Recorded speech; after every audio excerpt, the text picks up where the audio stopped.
Bismillahirrahmanirrahim. Assalamualaikum warahmatullahi taala wabarakatuh. Salam sejahtera dan selamat petang kepada seluruh rakyat Malaysia. Jadi bersama dengan saya adalah Datuk Dr. Rohaizat, Datuk Dr. Nurhayati Rusli dan Dr. Hisham Shah. Kementerian Kesihatan Malaysia ingin memaklumkan bahawa pada hari ini Malaysia mencatatkan bilangan kes pulih pada jangkitan COVID-19 adalah sebanyak 486 kes.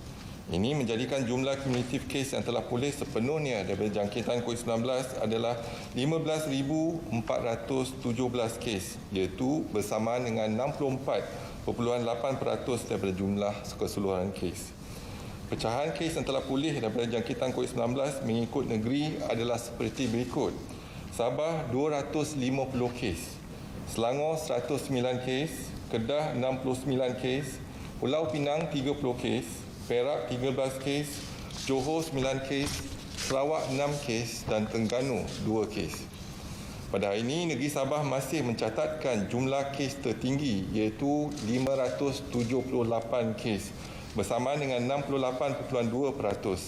Ini adalah hasil usaha gigih yang telah dijalankan di negeri Sabah, di mana lebih banyak lagi petugas kesihatan telah digerakkan daripada Semenanjung Malaysia dan juga dari dalaman negeri Sabah untuk terus menjalankan saringan di lapangan.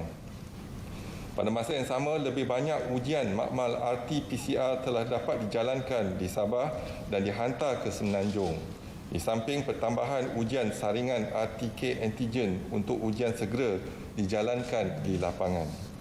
Manakala negeri-negeri di Lembah Kelang pula mencatatkan pertambahan sebanyak 164 kes, iaitu 19.4% daripada jumlah keseluruhan kes. Daripada 164 kes baru, 71 kes iaitu 43.3% adalah daripada kluster-kluster sedia ada dan baru. Untuk makluman, negeri-negeri ini telah pun diletakkan di bawah Perintah Kawalan Pergerakan Bersyarat bagi membendung penurunan jangkitan COVID-19 yang dilihat semakin serius. Secara keseluruhannya, sebanyak 13 kes ataupun 1.6% pada hari ini adalah daripada kluster penjara Reman, kluster penjara Tembok dan saringan di penjara Taiping dan penjara Tapah. Kes-kes ini sememangnya terasing dan tidak menjangkiti masyarakat. Sebanyak 11 kes merupakan pengunjung yang pulang dari negeri Sabah yang menjadikan jumlah kes dilaporkan mempunyai sejarah perjalanan ke Sabah sejak 20 September 2020 adalah sebanyak 465 kes. Sehingga 22 Oktober 2020 jam 12 tengah hari, sebanyak 847 kes baru telah dilaporkan. Ini menjadikan jumlah kes positif COVID-19 di Malaysia adalah sebanyak 23,804 kes. Oleh itu, jumlah kes aktif dengan kebolehjangkitan COVID-19 adalah 8,183 kes. Dan kesemua mereka telah diasingkan dan diberi rawatan di hospital. Ingin dimaklumkan, daripada 847 kes baru yang dilaporkan pada hari ini, terdapat hanya 5 kes import yang telah dilaporkan, iaitu mendapat jangkitan daripada luar negara. Kesemua mereka adalah adalah bukan warga negara, iaitu yang pulang daripada India 4 kes, daripada Amerika Syarikat 1 kes. Rincian kes penularan COVID-19 dalam negara adalah seperti berikut. Sabah, 578 kes telah dilaporkan pada hari ini, iaitu 223 kes daripada kluster-kluster, termasuk 6 kes daripada kluster baru, iaitu kluster Tinusa dan kluster Sauk. 210 kes daripada saringan kontak rapat kes positif, 145 kes daripada lain-lain saringan COVID-19. Di negeri Selangor, 132 kes telah dikesan. 59 kes daripada kluster sedia ada, termasuk 6 kes daripada kluster baru, iaitu kluster Jambu. 55 kes daripada saringan kontak rapat kes positif, 8 kes saringan pulang dari negeri Sabah dan 10 kes daripada lain-lain saringan COVID-19. Di negeri Sembilan, 38 kes telah dikesan, iaitu 33 kes daripada kluster baru, iaitu kluster Sofi. 4 kes kontak rapat pada kes positif dan 1 kes daripada lain-lain saringan COVID-19. Di wilayah Persekutuan Labuan, 29 kes telah dilaporkan pada hari ini, iaitu 25 kes daripada kluster-kluster sedia ada dan 4 kes saringan kontak rapat kes positif. Di wilayah Persekutuan Kuala Lumpur, 23 kes telah dilaporkan, iaitu 9 kes daripada kluster-kluster sedia ada, termasuk 1 kes daripada kluster baru, iaitu kluster Bah Mutiara. 7 kes saringan kontak rapat kes positif, 2 kes saringan pulang dari negeri Sabah dan 5 kes daripada lain-lain saringan COVID-19. Di negeri Perak, 14 kes telah dikesan, iaitu 6 kes daripada kluster-kluster sedia ada, 6 kes daripada saringan kontak rapat kes positif dan 2 kes daripada lain-lain saringan COVID-19. Di negeri Pulau Pinang, 10 kes telah dikesan pada hari ini, 8 kes daripada kluster-kluster sedia ada dan 2 kes saringan kontak rapat kes positif. Di wilayah Persekutuan Putrajaya, 4 kes telah dilaporkan, iaitu 3 kes daripada kluster sedia ada dan 1 kes daripada lain-lain saringan COVID-19. Di negeri Kedah, 3 kes daripada kluster sedia ada telah dilaporkan pada hari ini. Di negeri Melaka, 3 kes telah dikesan, iaitu 2 kes daripada kluster-kluster termasuk 1 kluster baru iaitu kluster Umbo dan 1 kluster dan 1 kes saringan kontak rapat kes positif. Di negeri Kelantan, 3 kes telah dikesan, iaitu 2 kes daripada saringan kontak rapat kes positif dan 1 kes daripada kluster sedia ada. Di negeri Pahang, 2 kes telah dikesan, iaitu 1 kes saringan pulang dari negeri Sabah dan 1 kes daripada kluster sedia ada. Di negeri Terengganu, 1 kes daripada lain-lain saringan COVID-19 telah dilaporkan. Di negeri Johor, 1 kes daripada lain-lain saringan telah dilaporkan dan di negeri Sarawak, 1 kes daripada saringan kontak rapat kes positif COVID-19 telah dilaporkan pada hari ini. Sehingga kini terdapat 90 kes positif COVID-19 yang sedang dirawat di unit rawatan rapi, di mana 29 kes memerlukan bantuan pernafasan. Daripada maklumat terkini yang dilaporkan ke CPRC Kebangsaan, duka cita dimaklumkan bahawa terdapat pertambahan 5 kes kematian berkaitan dengan COVID-19. Justru jumlah kumulatif kes kematian COVID-19 di Malaysia adalah sebanyak 204 kes, iaitu bersamaan dengan 0.9% daripada jumlah keseluruhan kes. Ringkasan kes-kes kematian hari ini adalah seperti berikut. Kes kematian 200 iaitu kes nombor 15,063 ialah seorang perempuan warga negara berusia 67 tahun mempunyai penyakit kencing manis, darah tinggi dan dislipidemia. Beliau meninggal di Hospital Sultanah Bahia. Kes ke-201 iaitu kes nombor 11,865 seorang perempuan warga negara berusia 65 tahun. Beliau meninggal di Hospital Queen Elizabeth. Kes 202 iaitu kes nombor 23,533 ialah seorang lelaki warga negara berusia 88 tahun. Beliau meninggal di Hospital Duchess of Kent, Sandakan. Kes 203 iaitu kes nombor 23,534 seorang lelaki warga negara berusia 78 tahun mempunyai sejarah stroke dan beliau meninggal di Hospital Tuaran. Kes ke-204 iaitu kes nombor 23,535 seorang perempuan bukan warga negara berusia 60 tahun, beliau meninggal di Hospital Duchess of Kent. Kementerian Kesihatan mengucapkan takziah kepada semua ahli keluarga mereka. Kementerian Kesihatan ingin memaklumkan bahawa terdapat 6 kluster baru yang telah dikenal pasti pada hari ini, iaitu kluster Tamna, kluster Tinusa. Kluster baru ini melibatkan daerah Sandakan di negeri Sabah. Kes indeks bagi kluster ini iaitu kes ke-12,844 telah dikenal pasti positif COVID-19 hasil saringan individu bergejala pada 6 Oktober 2020 dan telah dimasukkan ke Hospital Duchess of Kent, Sandakan. Saringan kontak rapat telah mengenal pasti 33 lagi kes positif COVID-19. Sehingga 22 Oktober 2020, sejumlah 586 individu telah disaring, di mana 33 kes dikesan positif COVID-19 termasuk 3 kes baru hari ini dan 486 individu adalah negatif dan 67 individu masih menunggu keputusan. Kluster yang kedua ialah kluster Sauk. Kluster baru ini melibatkan daerah Kota Kinabalu dan Papar di negeri Sabah serta daerah Miri di negeri Sarawak. Kes indeks bagi kluster ini iaitu kes ke 16,540 dan kes ke 17,508 telah dikenal pasti positif COVID-19 hasil saringan bergejala pada 13 Oktober 2020. Kes ke 16,540 telah dimasukkan ke Hospital Queen Elizabeth Kota Kinabalu dan kes ke 17,508 telah dimasukkan ke Hospital Miri Sarawak. Saringan kontak rapat telah mengenal pasti 15 lagi kes positif COVID-19. Sehingga 22 Oktober 2020, sejumlah 149 individu telah pun disaring, di mana 17 kes dikesan positif COVID-19 termasuk 3 kes pada hari ini dan 132 individu adalah negatif. Kluster ketiga ialah kluster Jambu. Kluster baru ini melibatkan daerah Hulu Langat di negeri Selangor. Kes indeks bagi kluster ini iaitu kes ke 19,367 telah dikenal pasti positif COVID-19 hasil saringan sebelum pembedahan pada 16 Oktober 2020 dan telah dimasukkan ke Hospital Sungai Buloh. Saringan kontak rapat telah mengenal pasti 13 lagi kes positif COVID-19.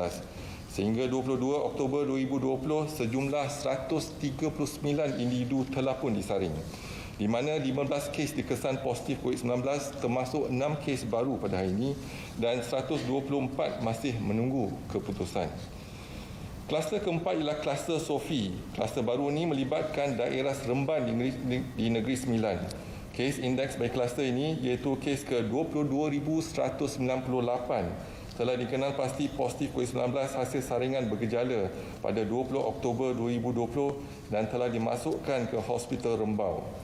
Saringan kontak rapat telah mengenal pasti 33 lagi kes positif COVID-19. Sehingga 22 Oktober 2020, 160 individu telah pun disaring, di mana 34 kes dikesan positif COVID-19 termasuk 33 kes baru pada hari ini. 11 individu adalah negatif dan 115 masih menunggu keputusan. Kluster yang kelima ialah kluster Bah Mutiara. Kluster baru ini melibatkan daerah Hulu Langat di negeri Selangor serta daerah Titiwangsa dan Lembah Pantai di wilayah Persekutuan Kuala Lumpur. Kes indeks bagi kluster ini iaitu kes ke 10,507 telah dikenal pasti positif COVID-19 hasil saringan individu bergejala pada 23 Oktober 2020. Kes juga mempunyai sejarah pulang daripada kawasan berisiko tinggi iaitu di Sabah dan telah dimasukkan ke Hospital Sungai Buloh. Saringan kontak rapat telah mengenal pasti 9 lagi kes positif COVID-19. Sehingga 20 Oktober 2020, sejumlah 96 individu telah disaring, di mana 10 kes dikesan positif iaitu termasuk 1 kes baru pada hari ini dan 86 individu masih menunggu keputusan. Kluster terakhir ialah kluster Umbo, iaitu kluster baru ini melibatkan daerah Alor Gajah di negeri Melaka. Kes indeks bagi kluster ini iaitu kes ke 21,322 telah dikenal pasti positif COVID-19 hasil saringan di depo tahanan imigresen pada 18 Oktober 2020 dan telah dimasukkan ke Hospital Melaka. Saringan kontak rapat telah mengenal pasti 3 lagi kes positif COVID-19. Sehingga 22 Oktober 2020, sejumlah 373 individu telah pun disaring, di mana 4 kes dikesan positif COVID-19 termasuk 1 kes pada hari ini, 218 individu adalah negatif dan 151 individu masih menunggu keputusan. Kementerian Kesihatan menasihati orang ramai agar terus patuhi saranan serta nasihat-nasihat kesihatan yang sering ditekankan. Jadikanlah nasihat-nasihat ini satu kebiasaan baru dalam kehidupan kita seharian, iaitu elakkan 3S dan 3C, elakkan kawasan yang sesak, elak kawasan yang sempit dan elak sembang atau bertutur dengan jarak yang dekat. Amalkan 3W, iaitu kerap mencuci tangan dengan air dan sabun, memakai alat penutup muka di tempat awam dan jika bergejala. Dan juga amaran daripada Kementerian Kesihatan yang lebih berkonsep peringatan, elakkan bersalaman dan bersentuhan termasuk melagakan mana-mana bahagian tubuh badan sebagai menggantikan cara kebiasaan bersalaman. Amalkan etika batuk dan bersin yang betul. Dapatkan rawatan segera jika ada gejala. Duduk di rumah jika tiada urusan lain di luar dan elakkan kunjung-mengunjung. Lakukan aktiviti disinfeksi dan pembersihan di kawasan yang kerap disentuh. Patuhilah kepada SOP sebagai norma baru, iaitu syarat-syarat seperti yang ditetapkan di bawah Perintah Kawalan Pergerakan. Orang yang berisiko tinggi seperti kanak-kanak, warga emas dan orang kurang upaya perlu dilindungi. Manakala individu tidak sihat dan bergejala dikehendaki menjalani pemeriksaan kesihatan. Penjarakan fizikal sekurang-kurangnya 1 meter diamalkan pada setiap masa. Kementerian akan terus memantau perkembangan jangkitan di dalam negara dan juga luar negara melalui maklumat yang diperolehi dari WHO. Orang awam akan sentiasa dimaklumkan sebarang perkembangan terkini dan kementerian akan memastikan langkah pencegahan dan kawalan dilaksanakan secara berterusan. Seterusnya dimaklumkan laporan penggembara dan pemasautin tetap di Malaysia yang dikesan positif COVID-19 dari 3 April hingga 22 Oktober 2020 adalah sejumlah 1,152 kes. Pada hari ini ada pertambahan 5 kes, iaitu 4 kes import daripada negara India dan 1 daripada Amerika Syarikat. Dimaklumkan setakat ini laporan kluster COVID-19 yang aktif di Malaysia sehingga 22 Oktober 2020 adalah sejumlah 99 kluster, termasuk 6 kluster baru pada hari ini. Setakat ini jumlah keseluruhan kluster yang telah dilaporkan kepada Kementerian Kesihatan ialah 207. Dan jumlah kluster yang telah tamat pengawasan dan pemantauan untuk tempoh 28 hari ialah 108 kluster. Jadi pada hari ini daripada 99 kluster yang masih aktif, 39 kluster ada pertambahan kes dan 60 kluster tiada pertambahan kes pada hari ini. Iaitu kluster pertama ialah kluster penjara Kepayang, iaitu di Kota Kinabalu, Sabah. Pertambahan kes yang kita lihat pada hari ini adalah datang daripada penjara Kepayang, iaitu ada kes baru, pertambahan kes ialah 155 kes, menjadikan jumlah keseluruhan kes untuk kluster penjara Kepayang di Kota Kinabalu, Sabah adalah 582. Jumlah individu yang disaring setakat ini ialah 1,208 individu. Kita masih ada lebih daripada 1,000 individu iaitu di penjara Kepayang. Dan kluster kedua ialah kluster baru, iaitu kluster Sofi di Seremban Negeri Sembilan. Ada pertambahan 33 kes menjadikan jumlah kes 34. Jumlah individu disaring 160. Kluster 7 Serangkai di Tuaran Sabah ada pertambahan 30 kes menjadikan jumlah kes 225.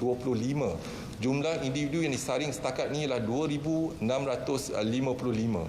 Kluster Sagu King di Labuan ada pertambahan 16 kes menjadikan jumlah kes 57. Jumlah individu disaring 533. Kluster Ramai-Ramai di Sandakan Sabah ada pertambahan 15 kes menjadikan jumlah kes 210. Jumlah individu disaring 752.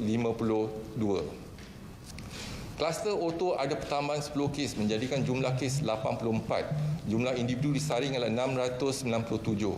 Kluster Utama ada pertambahan 8 kes. Yang kluster ini telah melibatkan 6 generasi dan jumlah kes dikesan ialah 206 dan jumlah individu yang disaring setakat ini ialah 882.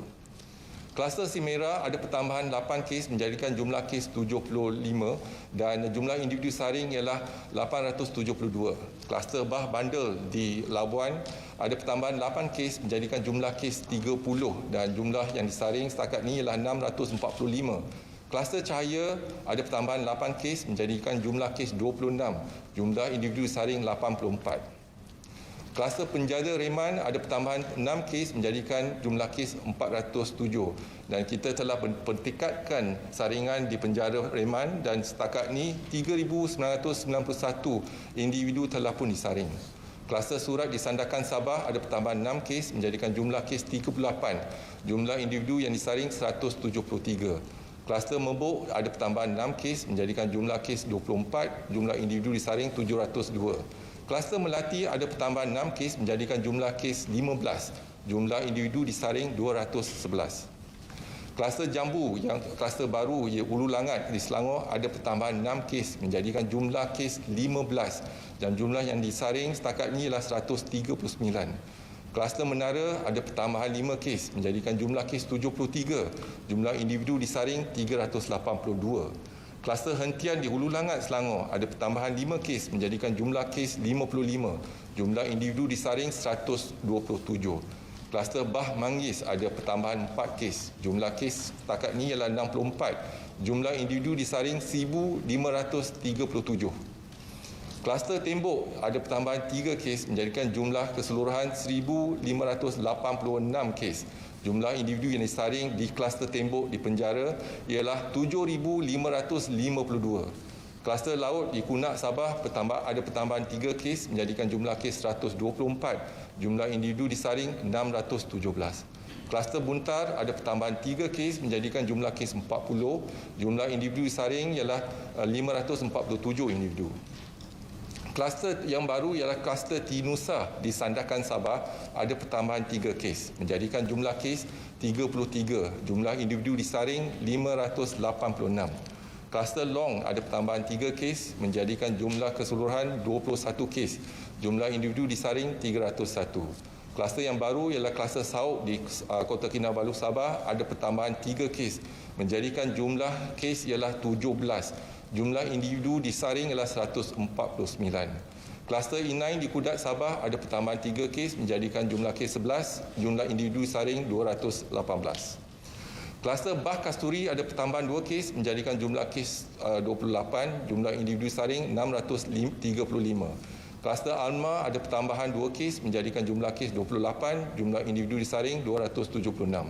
Kluster Basong di Kudat, Sabah ada pertambahan 2 kes menjadikan jumlah kes 21, individu disaring 174. Kluster Kasih ada pertambahan 1 kes menjadikan jumlah kes 65. Jumlah individu yang disaring setakat ini ialah 1,868. Kluster Sungai Weh ada pertambahan 1 kes menjadikan jumlah kes 57. Jumlah individu disaring 341. Kluster Tanah Merah ada pertambahan 1 kes menjadikan jumlah kes 50. Jumlah individu disaring 86. Kluster Keladi di Kelang, Selangor ada pertambahan 1 kes menjadikan jumlah kes 31. Jumlah individu disaring 226. Kluster Bah Kenangan di Ulu Langat, Selangor ada pertambahan 1 kes menjadikan jumlah kes 26. Individu yang disaring ialah 43. Kluster Khazanah ada pertambahan 1 kes menjadikan jumlah kes 21. Jumlah individu disaring setakat ini ialah 1,439. Kluster Bukit di Melaka ada pertambahan 1 kes menjadikan jumlah kes 16. Jumlah yang disaring 284. Kluster Jalan Pantai ada pertambahan 1 kes, jumlah kes 12, individu disaring 467. Kluster Bah Bangat di Labuan ada pertambahan 1 kes menjadikan jumlah kes 11. Individu disaring ialah 803. Kluster Bah Mutiara ada pertambahan 1 kes menjadikan jumlah kes 10 dan individu disaring 96. Kluster Umbung di Alor Gajah, Melaka ada pertambahan 1 kes menjadikan jumlah kes 4 dan saringan telah dijalankan kepada 373 individu. Kluster Benteng kita dapati tiada pertambahan kes hari ini walaupun jumlah kes kita ialah 1,085 dan jumlah individu disaring untuk kluster Benteng ialah yang paling tinggi ialah 16,513. Kluster Bangau-Bangau di Semporna, Tawau, Sabah tiada pertambahan kes juga tetapi kita masih aktif menjalankan saringan untuk individu yang terlibat dan sekarang ini jumlah kes yang disaring 1,100. Dan kluster Jalan Meru juga tiada pertambahan kes. Lain-lain kluster tiada pertambahan kes pada hari ini. Jadi boleh kita simpulkan hari ini kita mendapati kes-kes baru yang telah dilaporkan ialah 847 kes melibatkan 5 kes import dan yang lain penularan tempatan. Dan kalau kita lihat pertambahan kes sekarang ini ialah di negeri Sabah yang paling tinggi tetapi disumbangkan oleh kluster iaitu kluster Kepayang yang menambahkan kes di negeri Sabah. Jadi kita harap kita akan pertingkatkan lagi tindakan kita ataupun intervensi kita di lampangan dan kita akan menjalankan lebih banyak saringan untuk mengasan kes-kes yang positif dan mereka yang negatif tetapi terdedah pada kes yang positif akan dikuarantinkan. Dan sekarang ini saya seterusnya ke kapasiti makmal kapasiti harian 61 makmal COVID-19 yang menjalankan ujian RT-PCR pada 21 Oktober adalah sejumlah 58,466 ujian seharian. Semalam kita berjaya melaksanakan 23,713 ujian RT-PCR iaitu bersama dengan 37%. Dimaklumkan juga 3 makmal COVID-19 di Sabah yang menjalankan ujian RT-PCR pada 21 Oktober adalah sejumlah 2,600. Jadi semalam kita berjaya melaksanakan 2,782 ujian di negeri Sabah, iaitu yang melebihi kapasiti iaitu 107%. Pun begitu, sejumlah 2,429 sampel dihantar ke Semenanjung untuk ujian RT-PCR. Dimaklumkan juga jumlah kumulatif ujian RT antigen sehingga 21 Oktober 2020 adalah sejumlah 317,030 ujian seharian dan didapati 3,589 adalah positif, iaitu bersamaan dengan 1.1%. Jumlah kumulatif ujian RTK antigen yang dijalankan di negeri Sabah sehingga 21 Oktober 2020 adalah 73,838 ujian seharian. Jadi kita dapati semalam kes yang positif adalah 3,018 iaitu jumlah kumulatif. Semalam kita berjaya melaksanakan 2,758 ujian seharian untuk RTK antigen dan didapati 235 ujian adalah positif.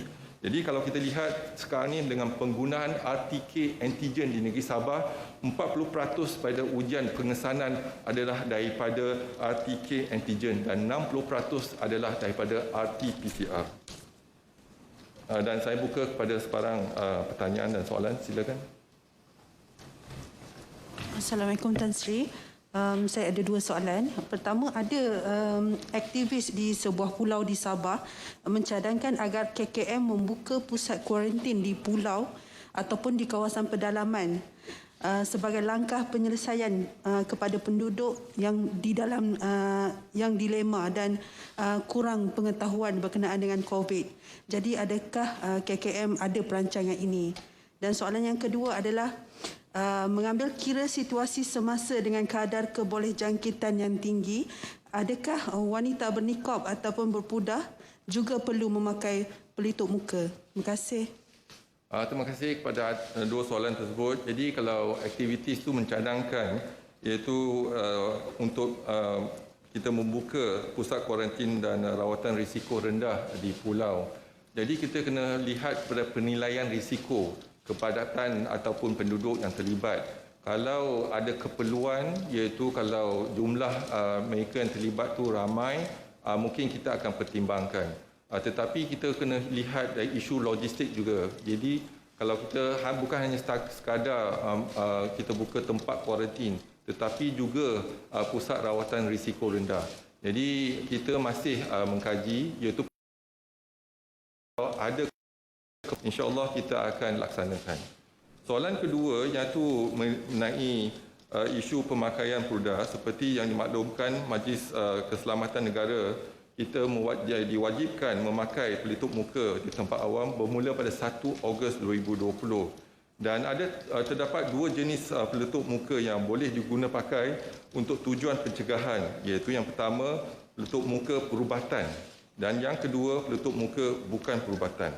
Pelitup muka perubatan seperti saya pakai sekarang ini ialah 3-ply surgical mask, digunakan oleh petugas kesihatan, orang awam yang mempunyai gejala saluran pernafasan, golongan yang berisiko tinggi seperti warga emas ataupun mereka ada penyakit berjangkit, penyakit kronik seperti kencing manis dan darah tinggi, dan yang ini ialah mask ataupun pelitup muka tanda aras yang kita syorkan. Walaupun penggunaan pelitup muka bukan perubatan disyorkan untuk mereka yang tidak mengalami gejala namun berada di tempat-tempat yang awam, dan WHO telah mengesyorkan penggunaan pelitup muka yang mempunyai 3 lapisan fabrik.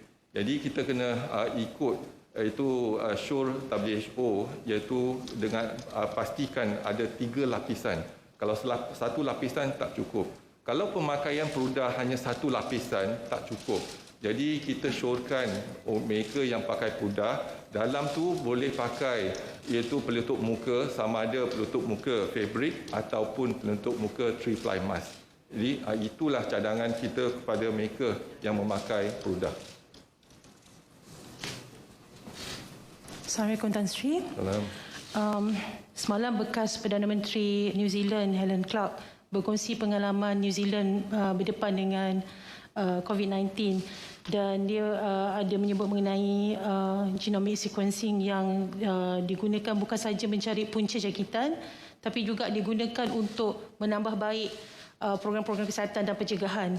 Soalan saya, adakah Malaysia juga akan menggunakan kaedah sama untuk membuat genomic sequencing terhadap semua pesakit COVID, dan jika tidak, adakah ia akan dilakukan di masa depan? Terima kasih. Terima kasih kepada soalan tersebut. Malaysia telah pun, bukan akan, tetapi telah pun menjalankan genomic sequencing, tetapi bukan kepada semua kes-kes yang telah dikesan positif. Tetapi apa yang penting adalah kita melihat pada kluster-kluster. Dan kluster-kluster ini akan membantu perancangan strategik Kementerian Kesihatan membuat kesiapsiagaan dan sebagainya. Dan pada hari ini kita lihat iaitu IMR menjalankan ujian tersebut iaitu genomic sequencing, dan IMR apabila kita nak ambil sampel, kita kena pastikan sampel yang kita ambil itu mencukupi, iaitu kalau kita lihat nilai kitaran ambang ataupun CT ataupun cycle threshold mesti kurang, iaitu rendah. Kalau rendah berarti virus load itu tinggi, barulah kita boleh ambilkan sampel tersebut untuk kita asingkan dan kita kuturkan, baru kita boleh jalankan genomic sequences. Jadi sampel yang kita laksanakan daripada awal lagi kita telah laksanakan. Contohnya kalau kita lihat kepada perhimpunan Sri Petaling, dan kita dapati ada 692 jemaah daripada Indonesia. Ketika tu andaian kita ialah jangkitan tu mungkin datang daripada Indonesia. Tapi apabila kita melaksanakan genomic sequencing, kita dapati sekarang ni iaitu jangkitan tu ialah daripada strain Indonesia. Dan juga kita melaksanakan kajian untuk depo tahanan immigration. Ketika itu ramai juga parti dan padi juga menghadiri iaitu perhimpunan tersebut, dan apabila kita jalankan genomic sequencing, kita dapati sama dengan Indonesia. Jadi kita tahu pada permulaan gelombang kedua iaitu jangkitan adalah datang pada Indonesia. Begitu juga kita juga melaksanakan untuk kluster di Siwa Gangga. Kita dapati mereka yang kluster itu ialah kes yang balik pada negara India, iaitu di kawasan Siwa Gangga. Dan kita telah kenal pasti iaitu ada mutasi. Jadi banyak mutasi yang telah dikenal pasti, tetapi mutasi di 614G telah dikaitkan dengan keboleh jangkitan yang tinggi. Dan kita lihat di lapangan memang pun keboleh jangkitan yang tinggi.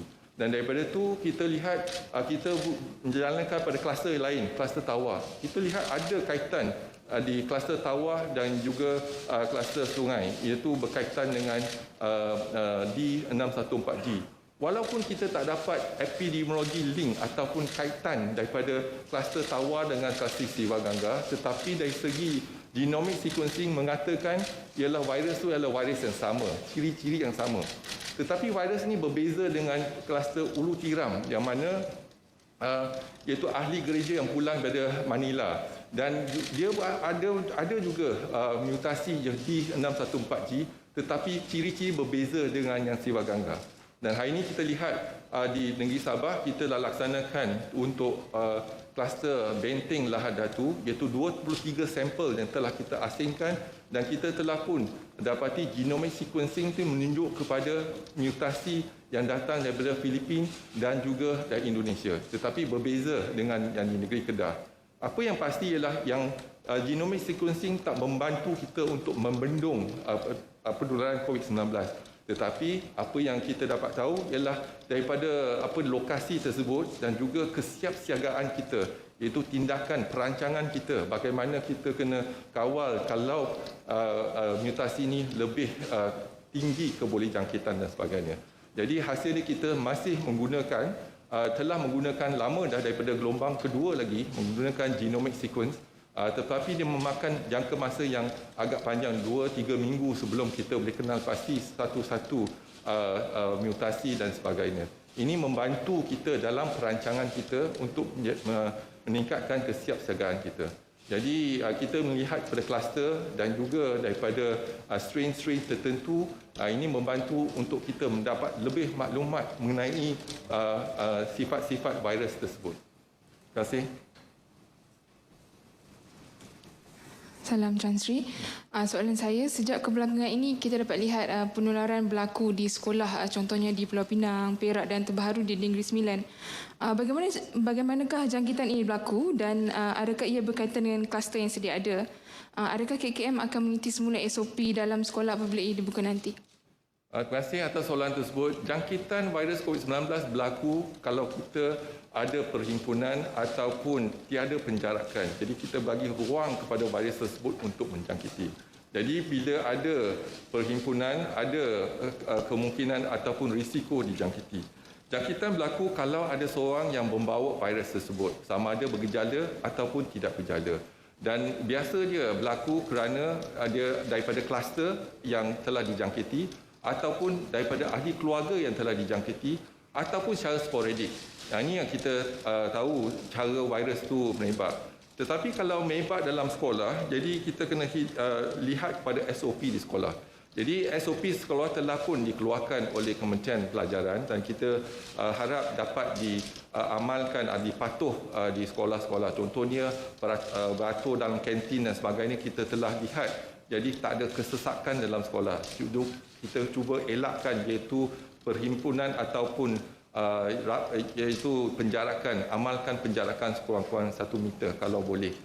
Kalau ada jangkitan dalam sekolah, kita akan tutup sekolah itu untuk tempoh seminggu untuk dijalankan nyah cemar dan nyah kuman dan kita akan menjalankan contact tracing ataupun saringan untuk kontak rapat yang berkaitan dengan pelajar tersebut. Contohnya kita lihat pada kluster tahun kepada anak murid. Jadi kita tutup sekolah dan kita berkesan. Jadi kita akan buat saringan pada kelas tersebut dan kita menjalankan nyah cemar dan nyah kuman. Jadi ini setakat ini kita lihat 12 sekolah telah terkesan dengan penularan COVID-19 yang berkaitan dengan kluster. Ini tidak bermakna punca jangkitan di sekolah, tetapi biasa dia dibawa ke sekolah oleh mereka yang ada dalam kluster ataupun keluarga dijangkiti ataupun sporadik. Itu yang kita lihat. Tapi sekarang ni kalau kita lihat pada sekolah-sekolah yang terlibat ialah 12 sekolah, Negeri Sembilan ada 3 sekolah ditutup kerana ada jangkitan berkaitan dengan kluster Cahaya, kluster Sofi dan kluster Bah Manggis. Di Negeri Johor 3 sekolah ditutup dan masing-masing berkaitan dengan kluster Simera, kluster Rinting dan kluster Rinting. Dan wilayah Persekutuan Kuala Lumpur ada 3 sekolah ditutup iaitu masing-masing berkaitan dengan kluster Jalan Pantai dan kluster Long. Dan di Pulau Pinang 1 sekolah ditutup berkaitan dengan kluster Alma. Dan di Melaka 1 sekolah ditutup iaitu berkaitan dengan kluster Bukit. Dan di wilayah Persekutuan Putrajaya 1 kelas sekolah ditutup berkaitan dengan kluster Selasih. Dan di Sarawak 1 sekolah ditutup berkaitan dengan kluster Arnab.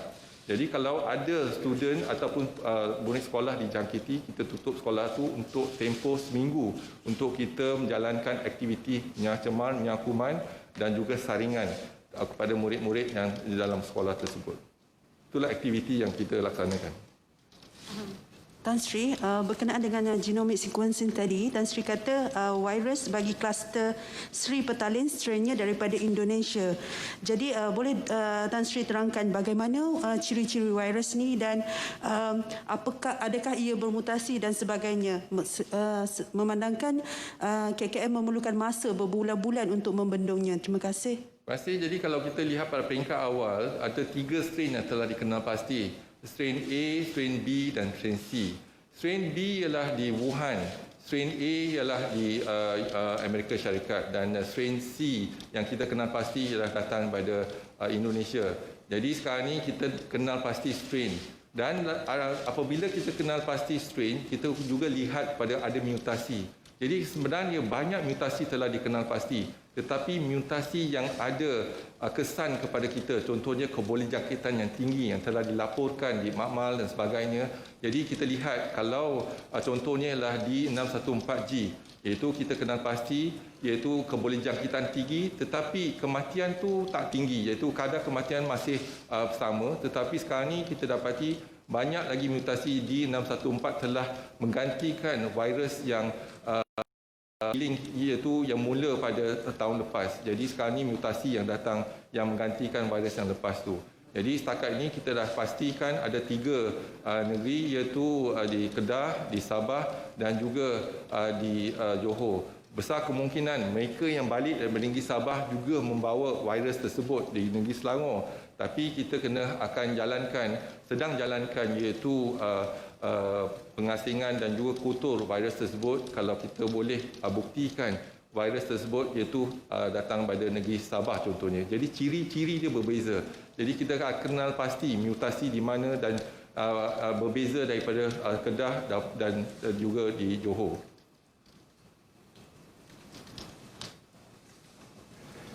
Hai Tan Sri, saya ada satu soalan masih mengenai sekolah. Sejak Februari, berapa banyak pelajar yang dijangkiti COVID? Terima kasih. Kalau kita lihat sekarang ni, daripada sejak Februari sehingga 21 Oktober 2020, kumpulan pelajar berumur 7 hingga 12 tahun ada 830 pelajar. Iaitu kumpulan umur 13 hingga 18 tahun ialah 1,315 pelajar. Kes jadi umur kes, bukan mungkin yang ni adalah kes-kes yang kita kesan. Tapi permulaan gelombang ketiga iaitu 20 September sehingga 21 Oktober 2020, kumpulan umur 7 hingga 12 tahun ialah 587 kes. Dan kumpulan umur 13 hingga 18 tahun ialah 670 kes. Inilah mereka yang terlibat yang dalam yang melibatkan pelajar juga.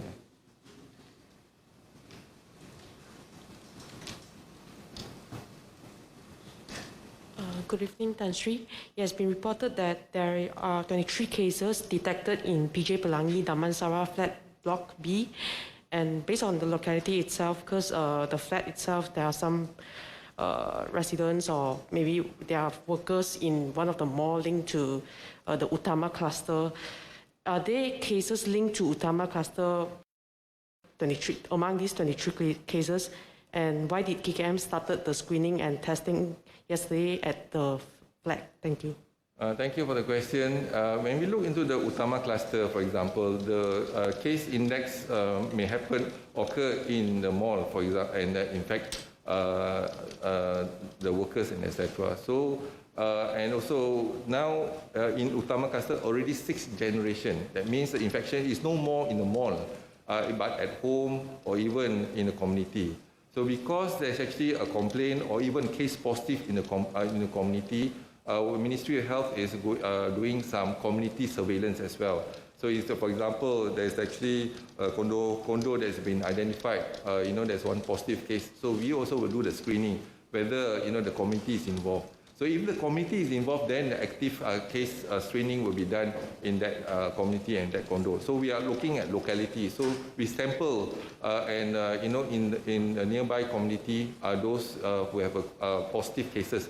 And then, so if this is part of our evaluation assessment in that region, in that locality. So if the locality is high, a possibility of infection is high, then our whole team will come in and then probably screen the whole locality and targeted to the Utama cluster.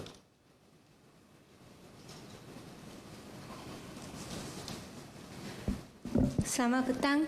Kami mendapati ada laman web dan laman sosial yang menjual ubat-ubat yang didakwa boleh merawat atau mencegah COVID-19. Jadi apakah nasihat Dr. DG dan adakah Kementerian Kesihatan menjalankan siasatan yang berkenaan dari semasa ke semasa dan bolehkah Tan Sri maklumkan perkembangan terkini? Terima kasih. Jadi banyak yang claims yang boleh merawat penyakit COVID-19 iaitu makanan dan sebagainya. Setakat ini tiada ubat yang berkesan termasuk hidrokloroquine, termasuk ubat kolestra ataupun lopinavir dan ketonavir, termasuk remdesivir. Yang kita guna banyak untuk merawat pesakit ialah dexamethasone. Itu yang masih kita gunakan. Jadi tak ada ubat telah dikenal pasti boleh menyembuhkan jangkitan COVID-19 ni lah. Jadi kalau ada ubat pun mungkin kalau mereka nak ambil vitamin dan sebagainya itu tak ada masalah. Tetapi ubat untuk menyembuhkan jangkitan COVID-19 ni tak ada lagi setakat ni. Kalau mereka ada berarti dah kaya raya dah, iaitu satu dunia untuk tengah mencari ubat yang berkesan untuk merawat COVID-19.